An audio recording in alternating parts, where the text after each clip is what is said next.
Abatura banyirungo babiri James Ntaro Sanchi hamwe na Steven Kabagambe bamazira ubwire buringwa bari kutonganira hika bishatu 27 z'itaka ezikine na n'ikibera cya Bugoma buryo umwe agumize ngo neriyeye omukuru Kabagambe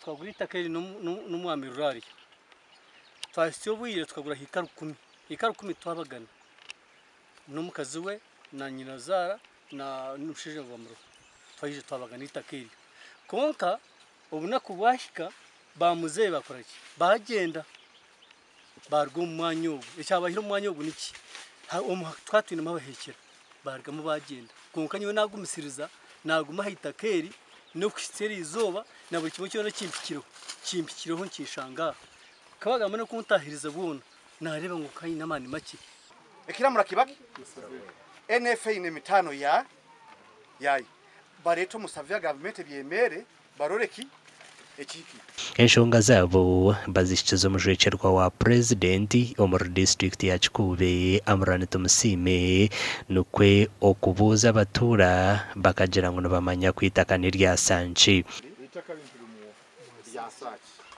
kubabire baciriyo no batonganira itaka Kabagambe yagamba ngo itaka yaryihahe mukono no kwababera kuhendera bagarukaine bakakwatana n'umunda. To me, this is a good gesture that can promote peaceful coexistence. So I'm very happy about it. Land disputes in KIKUUBE are very rampant. I really don't know what we are going to do. But I'm happy that the government at least has come out to give land titles here in KIKUUBE, about 22,000 plus. Maybe that one will also help in reducing land conflicts.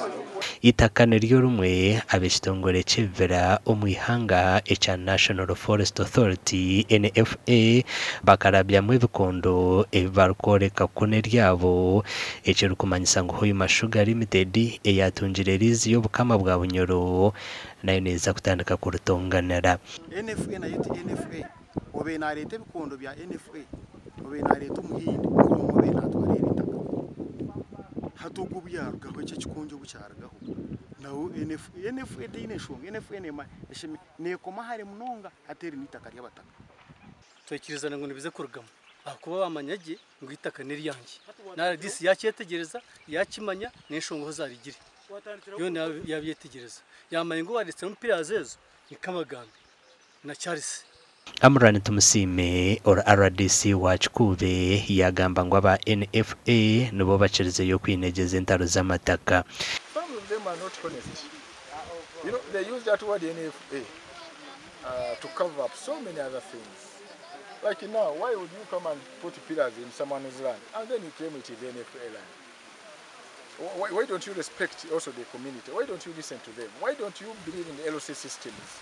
Nikigambwa ngo omushija orukwetwa Rorarya orishe wa Sanchi akatunga itaka rya hectares 500 ahitake rukugambwa kuba ryabere ryo bukama bwa bunyoro konka obwire ko bwashikire NFA yija negamba ngo itaka ni rya government obukama bwa bunyoro kitara bakatongana na NFA bwasinga no kwekupangisa itaka abahoyu mashuga limited amakuru agagasha kwa Ambrose n'wagaba gatoto.